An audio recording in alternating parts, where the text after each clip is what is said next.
Assalamualaikum warahmatullahi wabarakatuh. Nama saya Jaskia Rumsa, saya dari kelas 10 IPS dari Darul Arif. Saya akan menjelaskan dakwah periode Mekah. Part 1. Kebudayaan masyarakat Mekah sebelum Islam. Para ahli sejarah menyebut masa sebelum kehadiran Islam yang dibawa oleh Rasulullah SAW sebagai masa jahiliyah. Secara bahasa, jahiliyah berasal dari kata jahil yang diturunkan dari kata dasar Arab jahala yang berarti bodoh. Zaman jahiliyah ini terdiri atas dua periode, yaitu jahiliyah periode pertama dan jahiliyah periode kedua. Jahiliyah periode pertama meliputi masa yang sangat panjang, tetapi tidak banyak yang bisa diketahui hal ihwalnya dan sudah lenyap sebagian masyarakat pendukungannya. Adapun jahiliyah periode kedua berlangsung kira-kira sekitar 150 tahun sebelum Islam lahir. Jahiliyah periode kedua inilah yang kita kenal hingga sekarang. Bangsa Arab masih memiliki akhlak-akhlak mulia dan budaya positif yang menyejukkan dan menakjubkan akal manusia. Di antara perkembangan kebudayaan masyarakat alam par-Islam. 1. Tradisi keilmuan bangsa Arab par-Islam telah mampu mengembangkan ilmu pengetahuan, terbukti dengan dikembangkan ilmu astronomi yang ditemukan oleh orang-orang Babilonia. 2. Berdagang. Masyarakat Arab yang tinggal di perkotaan atau disebut Ahlul Hadal, mereka hidup dengan berdagang. Bertani. Masyarakat Arab yang tinggal di pedalaman yaitu masyarakat Badui, mata pencariannya adalah dengan bertani dan berternak. Basyair. Pasar Ukas tidak hanya menyediakan barang dagangan berupa perniagaan dan kebutuhan sehari-hari saja, tetapi juga penggelaran kesenian seperti qasidah gubahan sastrawan Arab. Menghormati tamu. Kehidupan sosial bangsa Arab par-Islam terkenal berani dalam membela pendiriannya. Mereka tidak mau mengubah pendiriannya yang sudah mengakar dalam kehidupan mereka. Menepati janji. Bagi orang Arab, janji adalah hutang yang harus mereka bayar. Melanggar janji adalah aib bagi hidup mereka. Bahkan dalam sebuah kisah Ani bin Mas'ud bin Asyabani, hanya demi sebuah janji mereka rela membinasakan keturunan mereka dan menghancurkan rumah demi memenuhi sebuah janji. Part 2. Substansi dan strategi dakwah Rasulullah SAW periode Mekah. 2. Tatkala Muhammad telah sampai pada usia kesempurnaannya yaitu 40 tahun. Allah Subhanahu wa taala menganugerahkan kepadanya kecenderungan berkawat atau menyendiri agar ia menjauh dari hiruk-pikuk kehidupan jahiliyah untuk bertahanus beribadah kepada Allah SWT. Muhammad sering melakukan uzlah atau mengasihkan diri di Gua Hira dengan beribadah menurut agama Nabi Ibrahim SAW.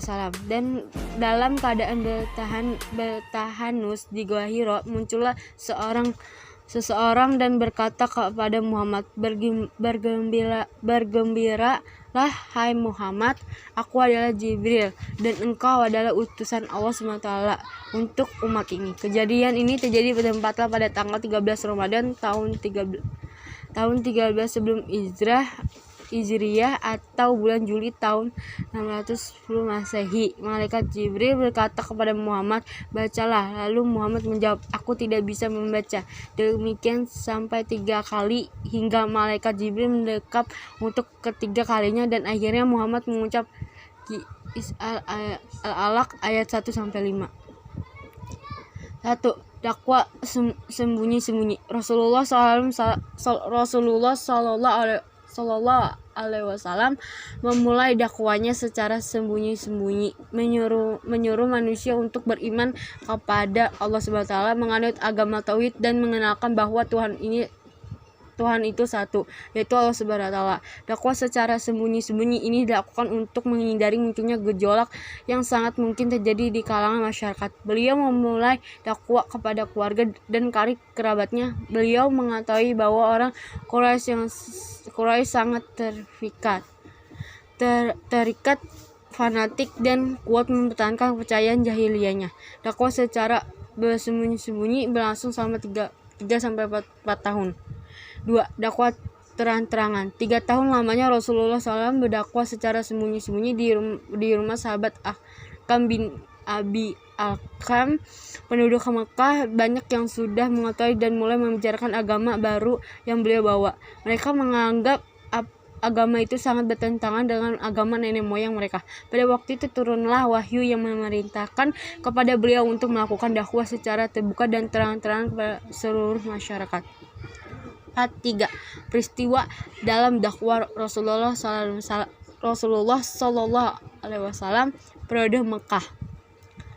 Sisaan terhadap kaum muslimin bermula pada tahun keempat kenabian. Awalnya sisaan itu terlihat lunak, namun seiring berjalan waktu kaum kafir Quraisy semakin gencar melakukan penyisaan dan memuncak hingga pada tahun kelima kenabian. Selain penyisaan yang dialami kaum muslimin hingga berujung perintah melaksanakan hijrah, beberapa peristiwa penting juga terjadi selama Rasulullah SAW berdakwah di Mekah. 1. Hijrah ke Habasyah. Melihat berbagai macam sisaan dan derita yang dialami oleh kaum muslimin sementara beliau tidak bisa melindungi mereka, maka Rasulullah SAW berkata, tidakkah sebaiknya kamu sekalian pergi ke Habasyah? Sesungguhnya di sana ada seseorang raja yang tidak ada seorang pun teraniaya di sisinya. Tinggallah di negara itu, sehingga Allah SWT memberi kemudahan dan jalan keluar dari apa yang kalian alami saat ini. Pada tahun 615 Masehi atau tahun kelima kenabian, berangkatlah kaum muslimin yang menuju Habasyah. Rombongan pertama dipimpin Utsman bin Affan berjumlah 15 orang yang terdiri dari 11 laki-laki dan 4 wanita. Kemudian disusul rombongan yang kedua dipimpin Ja'far bin Abi Thalib berjumlah hampir 100. 2. Humul Huzni.